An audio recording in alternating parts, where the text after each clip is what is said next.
welcome everybody. Thank you for joining us today. We are taking this opportunity that we have three great student panelists who will talk to you a little bit about their experiences on their programs, and they attended very different programs. So you'll get a nice range of experiences, and especially with regard to health, mental health, and kind of identity in the kind of new global context. So this is really a session for you. So even though my colleague Emily and I have really developed some questions to kind of prompt, the students to think a little, anytime you have questions, pop it in the chat, take yourself off mute. This is really for you to learn as much as you can from these students here. So my name is Janna Behrens. I am the Director of Global Education at Amherst College, and I'm joined today by my colleague Emily. Hi, I'm Emily Gorlewski, and I'm the Director of Study Abroad at Wesleyan University. And we have our three wonderful student panelists with us. So why don't we start with Ahliaa alphabetically? So my name is Ahliaa. I am a senior who is currently studying on campus. I went to Argentina under the IES program, where I studied economics and economic development. Yeah. Is there any more information I should say? I think that's great for now. We're going to ask students to introduce themselves, and then we'll start asking you pointed questions. So maybe, let's see, Jem, could you introduce yourself? Hi, I am a senior at Wesleyan, and I attended the University of Edinburgh program through IFSA. I'm an English major and religion minor. And Hannah. Hi, I'm Hannah. I'm a senior at Wellesley College. I'm a double major in English and theater studies. And last spring, I was abroad in London at the London Academy of Music and Dramatic Arts. So conservatory acting, very niche. Wonderful, thank you. So I wonder, we've asked each of you to speak a little bit to your particular identities, whether it be race and gender or a health issue or mental health. There may be also other things that you feel are really important to share with students. So we definitely invite you to comment on those as well. But to kick us off, I thought we'd ask one question of all of you, and then kind of we'd move on to the next question. So maybe we could start with Ahliaa. If you could speak a little bit to how you navigated gender and race and ethnicity while you were in Argentina. Okay. So I'll start off with gender. I identify as female, she, her, hers. And with that, there comes the usual connotation of, oh, a young girl traveling the world by herself. What do you do? It wasn't my first time. Sorry. It wasn't my first time abroad, and specifically abroad, without a lot of adult supervision. And so I did have some experience just knowing how to be safe, knowing who to talk to, and just being aware of my surroundings, understanding how to navigate a space in which I probably very clearly came off as not a local. And so I didn't want to stand out too much as hey, this is someone who doesn't have a clear understanding of where I am or anything like that. I was very mindful in not standing out too much. In regards to race, the locations that I went to, I've been to Spain and I've been to Argentina, like I said, which aren't, predominantly Black locations. So in that way, I guess I did stick out just because of being a racial minority.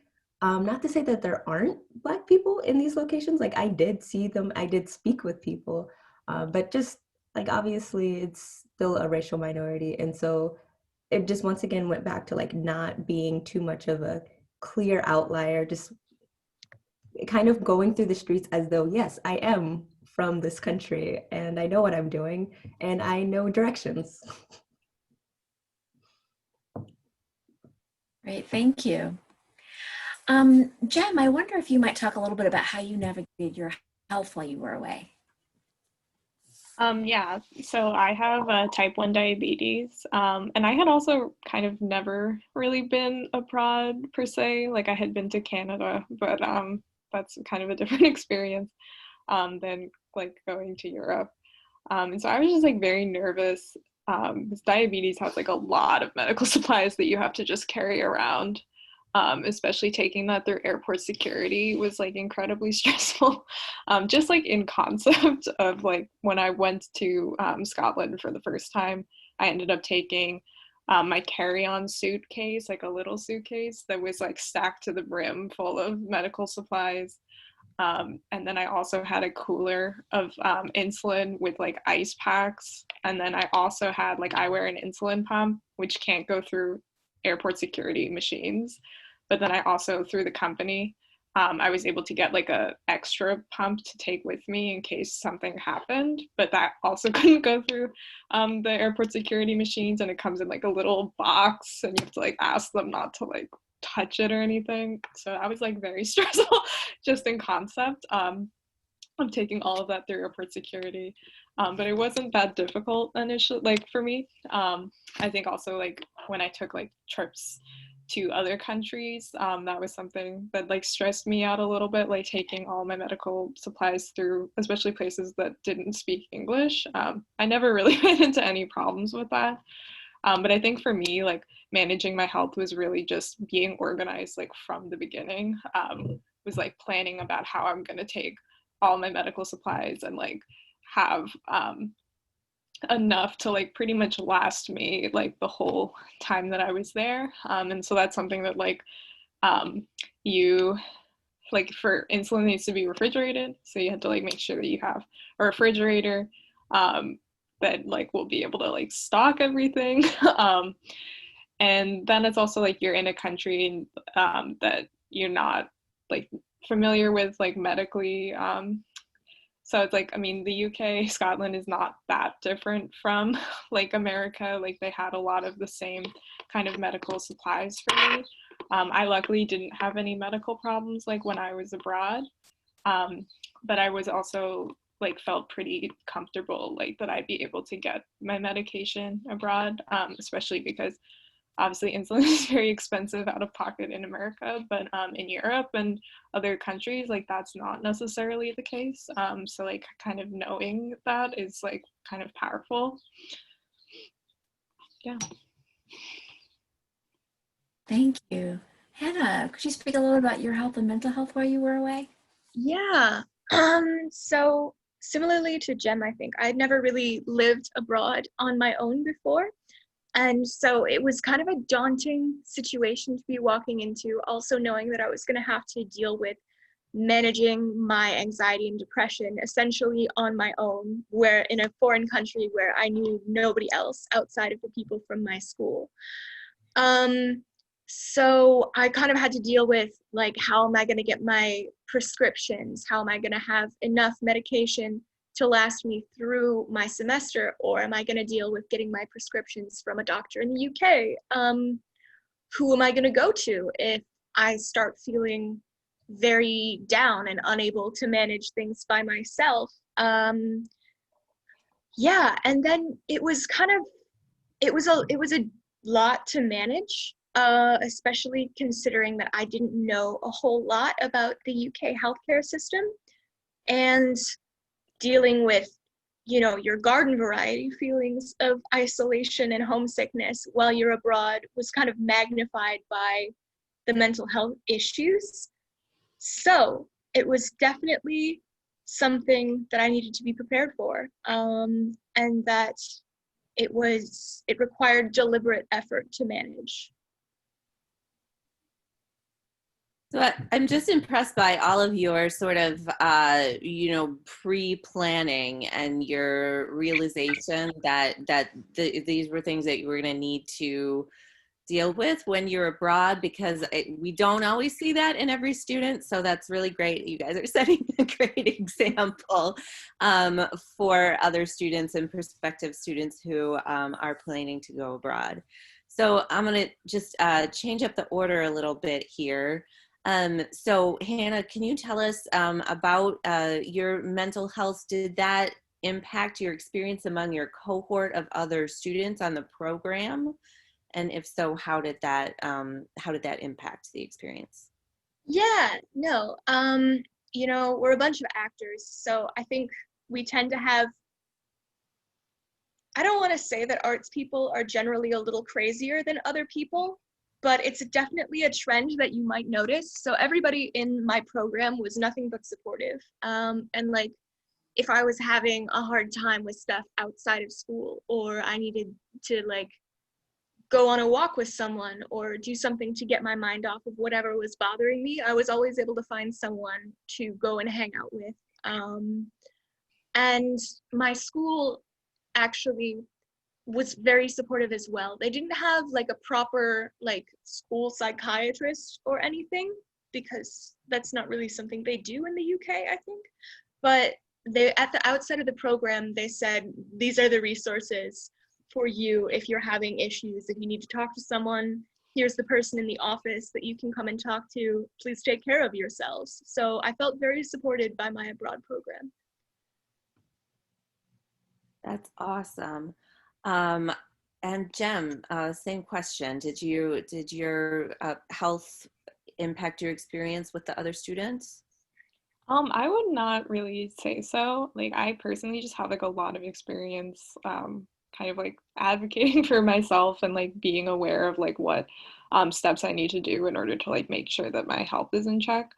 Sometimes like just in general with like health issues that like you just need to be a little bit more aware of like where you're going. And like for me, it would be like, you know, I need to make sure that I eat at a certain time, and if like we're gonna go out, like I need to make sure that like I'm in check and I have all of my supplies like with me, just in case like something does happen or like we move somewhere. But I didn't really have any like personal problems with like people like and I also was like a little nervous because I was living in an apartment with 3 other freshmen at the University of Edinburgh who are all like from the UK and just like real students. So I was like a little bit nervous to like, I don't know why, like ask them for space in the fridge to like put my medication, but like they were super understanding and like they were really like nice about like everything and like made me feel safe and comfortable. It's really great that you guys both had supportive peers. And how about you, Ahliaa? How did your identities impact your experience with the other cohort of students? So for my program, it wasn't a university. It was like more of a specific program and specific building that we went to. And so a lot of the students that I was with were American. So like it wasn't that big of a deal about my identities. My roommate for the program in our house, she was Southeast Asian. And so that was actually one of the things that we related to a lot, was just whenever we would walk out into town together or just go out to eat, and just being like clearly racial minorities within the city, and just traveling and like not really focusing too much about, oh, hey, that person's clearly staring at us, but just being like, oh, this is funny because they're probably like, oh, I wonder if they're study abroad students, or because it was Buenos Aires, so there are a lot of study abroad students who are going there each semester. So a lot of people did understand, like, if you see a lot of American kids, that's probably because they're from America. But at the same time, it was just like, because of perhaps like racial, like immigration things that were happening in Argentina at the time, just having an understanding from both sides of like, okay, they know that we're just coming in as study abroad students, but at the same time knowing like the underlying social cues that are going on, and having someone who I would go back to the same house to, that we could talk about it over dinner, that was very supportive, at least for me, because I knew I wasn't alone going through it. Thank you. Thank you. And I think what really you highlight is some of the, not just differences in your location, but differences of the style of programs that you attended, all 3 very different programs. So I think that's just really helpful to see these kind of different viewpoints. So our next question is really about your program. And did your program offer assistance and resources to really help you navigate your identity, your health issue while you're away? So I wonder if maybe we could start with Hannah. Could you talk a little bit about how Lambda might have provided resources or not? Yeah, I've somewhat gotten ahead of myself, I see. But yeah, they offered like free membership to a website called The Big White Wall, where you could like go on, talk about your problems, receive advice from other people going through the same situation. Like not like trained counselors or anything, just other people in the UK. But it was really nice to feel like someone out there knew kind of what I was dealing with, and like I wasn't alone as I felt sometimes. They also said like if you're having a really hard day, come talk to so and so in the office, like come talk to Kathy. And they just kind of empowered us to make whatever choices we needed to make in order to take care of ourselves. Like if you were having a really bad day or you needed to sit out from class for a while, you were allowed to do that. And I think that was really good, especially in a high pressure environment like an acting conservatory school. Like you're not doing traditional, you sit down and we're learning about history today style of classes. Oh no, it's we're running around and trying to interpret what it feels like to be water for 2 hours. We're learning historical dance. We are looking at Shakespeare's history plays, and like you're with the same people every day, 8 hours a day, 5 days a week. So that's kind of like, that can be like a pressure cooker. So it was really great that they kind of gave us the space to do what we needed to do to take care of ourselves.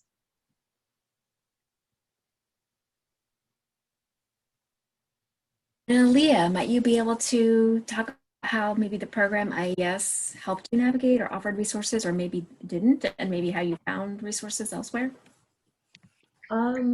So I think specifically because my identity is like on the side of is racial, I actually like noticed something really interesting in Argentina's culture and like the way IES was teaching us, because my program is very specifically about economic development within the country. And so we were focusing heavily on how history and economic policies had changed the outcomes for different groups of people. And so understandably, like racial differences came into play. And so I learned a lot about it was mostly for Argentina, a difference between like indigenous communities versus the like urban communities. And so that's where a lot of racial understanding within the country came from. But like hearing the teachers talk very extensively about how race plays in the country and how like a lot of Argentinians are aware of race and are aware of race inequality. I guess that's kind of the sense of resources that the program offered. I think that would be the extent, essentially. It's just that education about Argentina and how most Argentinians think, which was reassuring because there was like a lot of understanding within the country, which is why I never at any point felt like particularly uncomfortable while traveling through the city, oftentimes alone. But they didn't have any sort of like set website, for example, or counselor that I could go to specifically on this issue. There were people that they said, hey, if you want to come talk to us about your experiences, that's okay, you can come in. But it wasn't specifically about like racial identity or anything. It was mostly about mental health or just food requirements was a big one. But I think just learning about having so many of the classes focus on the way history played a role in shaping Argentina was definitely good for me because it helped me understand what to expect of like the citizens within the country and the way it's shaped or presenting the way that it is. But that's also specific to my program that was about economic development. And so for other programs that aren't necessarily focused about that, you might not get that same education. Thank you. Jem, could you share a little bit about how Edinburgh maybe did or wasn't able to provide support, just kind of what resources were there if you needed them? Yeah, I actually had a lot of support from IFSA, which is the organization, the study abroad organization.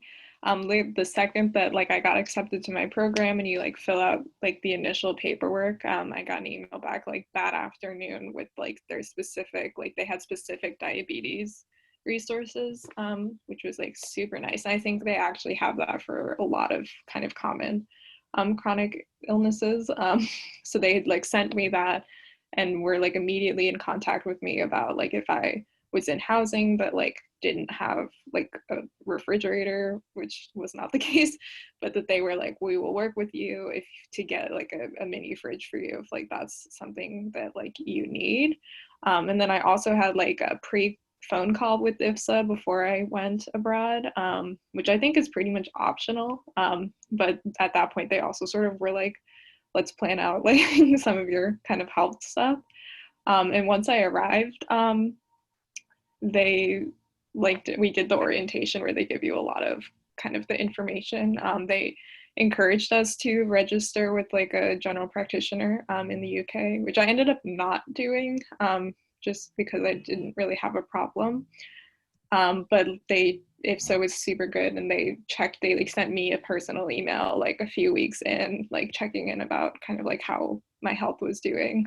So I always felt they were kind of there for me, and I had a lot of the support I needed, which I was a little bit surprised about that they offer so much support. But it's also that Edinburgh is a pretty urban city, and I think University of Edinburgh is also has a medical school possibly. So they have a lot of kind of resources, but IFSA was super knowledgeable, and the staff that they had in Scotland was really great.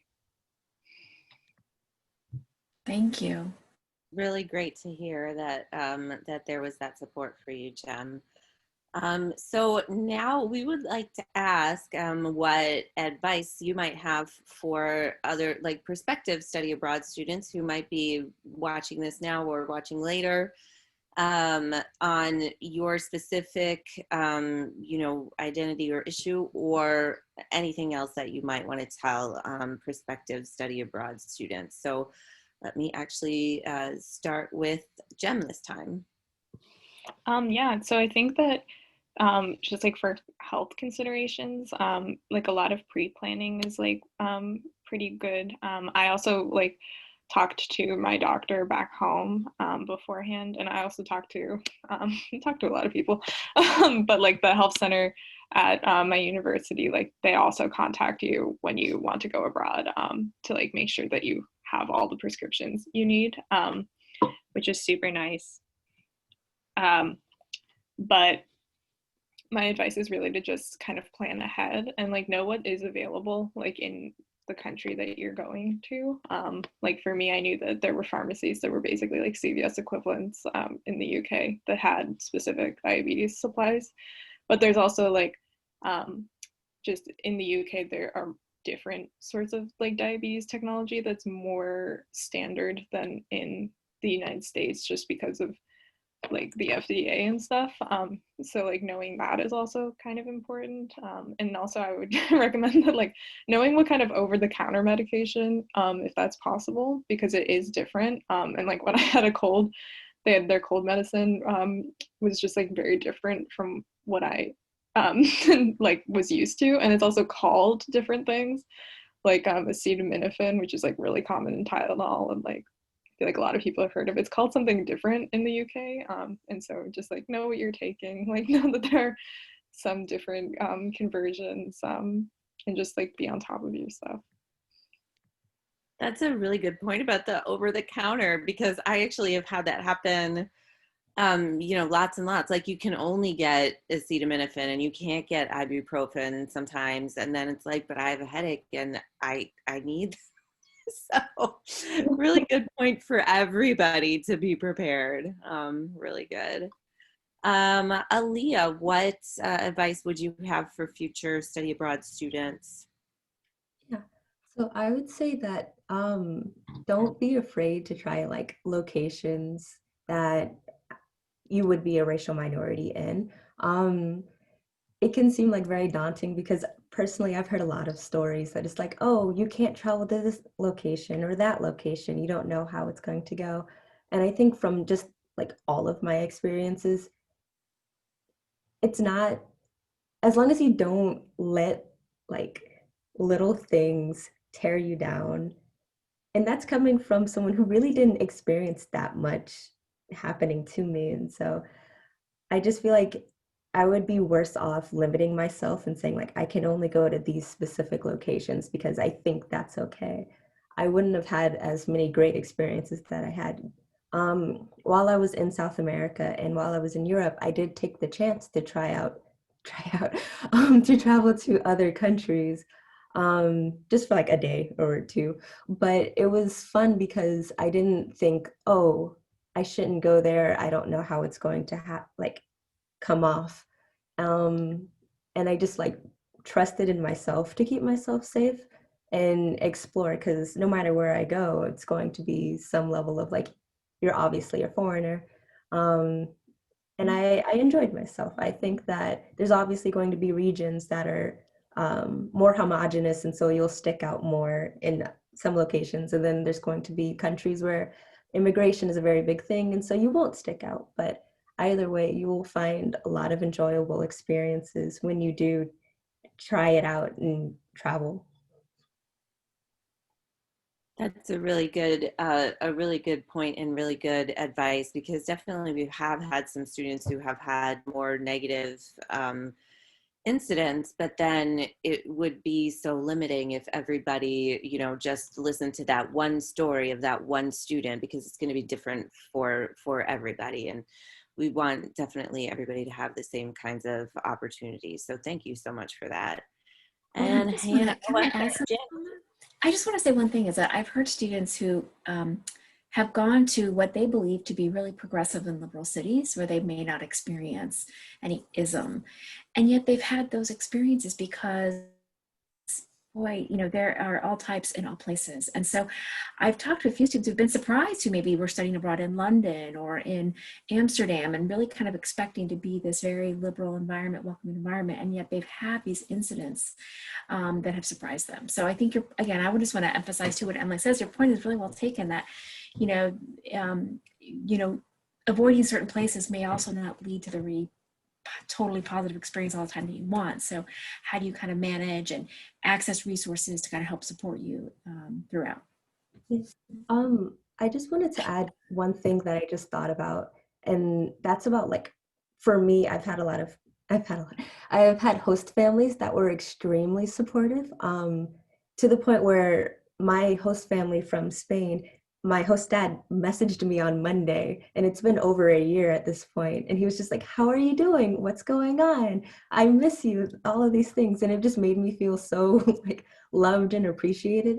And so I just want to like throw out that creating strong ties, whether that be with a host family, the host, or just like someone in the community, can make a world of difference. No matter, like, of course, if you have a lot of incidents, that's going to have an impact, but just having those strong relationships really will shape the entire experience. absolutely. Thank you for that as well.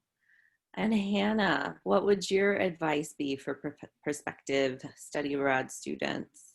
Yeah, talk to your doctor, talk to your home program and your away program so that everybody is on the same page about your health issues and what you might need help with. But also, like, don't be too scared. Like, have a healthy amount of fear, but don't let fear of the unknown stop you from trying new things, because I found study abroad to be really fulfilling and really, it's kind of cliche to say life-changing, but it was. And I think about like, if I hadn't talked myself into going, I wouldn't have had that experience. So it's just kind of like, there are tools out there to help you get what you need while you're abroad, but you should still go abroad. Excellent advice. So thank you guys so much for all of your stories. And now I think that we have a few minutes for questions. And I would like to invite any of our colleagues who are also here on the meeting to possibly ask any questions that you might have for the students as well.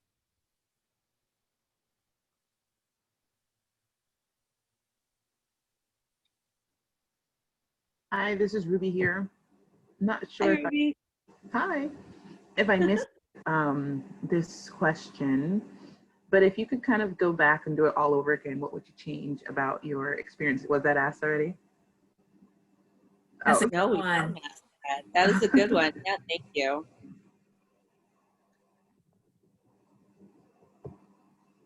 You guys can just jump in.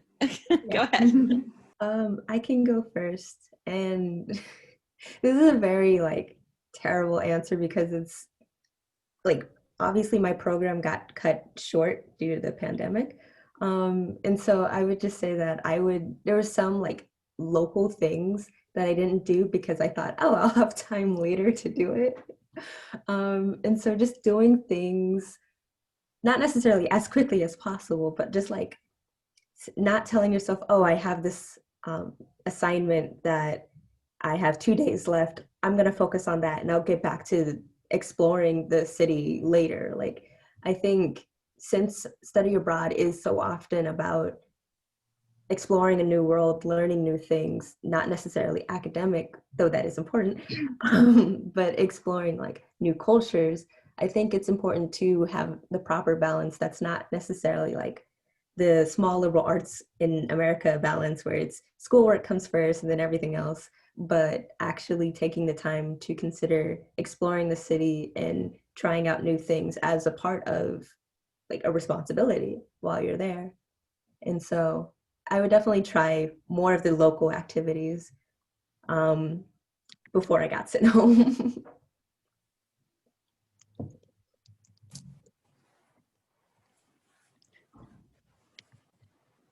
I'll go. Yeah. I had some funky housing situations crop up while I was in London, in that there were pest issues in the first place I stayed, which ended up causing a lot of stress and trouble that was kind of inconvenient and made my experience more stressful than it needed to be for the first few weeks. So I would definitely choose different living accommodations, or just do more research into your living accommodations before you commit to them, and know your options for if you have to get out of Dodge real quick. Could you have known about the pest issues if you had done more research? Well, I mean, how much context do you want for this situation? Okay. Possibly. Yeah, so somewhere along the way when I was going to London, I ran into a crew of bed bugs. And it's unclear where they were, but the first accommodation I stayed at, I probably could have researched better, but jet lag was a thing and I was running on 2 hours of sleep on an airplane. So yeah, just really read the reviews of places that you're thinking about staying. You may think, oh, it'll be fine, but sometimes it won't be. Sometimes it does make a difference in the long run to pay a little more for a nicer place. And always just check under your mattress. I will never not check under my mattress again. It's excellent advice. It's actually super common, especially on programs in Europe for bed bugs to be a thing, just because students are traveling all the time, and it really is quite common. So it's not just you, definitely, and check under the bed. Yes, do that. And Jem, do you have a do it all over again story? Sure. I did go for the full semester because I went before COVID, which was nice.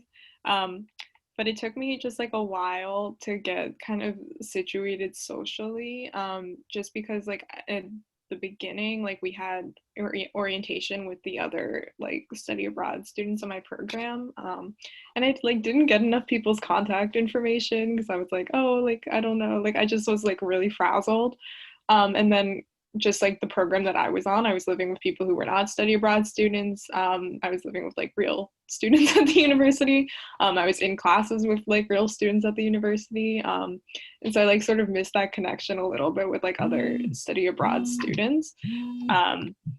But it did take me a while, but I did end up having a really good experience and like making friends like with people like who were real students from like the university who like through doing kind of like clubs and like extracurricular activities, which I do think was like an amazing experience. But I think I would also I would have wished I had pushed myself a little bit more out of my like comfort zone like early on, so that I didn't have a lot of like the alone time in the beginning before I got my feet. Funny, I love how you call them real students. You were a real student. Oh yes. You're just as real as they were, but it's actually Yeah. interesting to hear that your contact with the locals was good, but you wish you had had more contact with the actual other study abroad students. So I think that brings us to our time here. So thank you guys so much for this. We really appreciate you coming on and being on the panel. And thank you to those of you who are watching and listening and now and later. And Janna, did you have anything else you wanted to say? No, just a big thank you to our panelists and to our attendees. And as always, be in touch with us, be in touch with your program so we can kind of help you plan and make the most of your time away. Thank you. Thanks. Bye.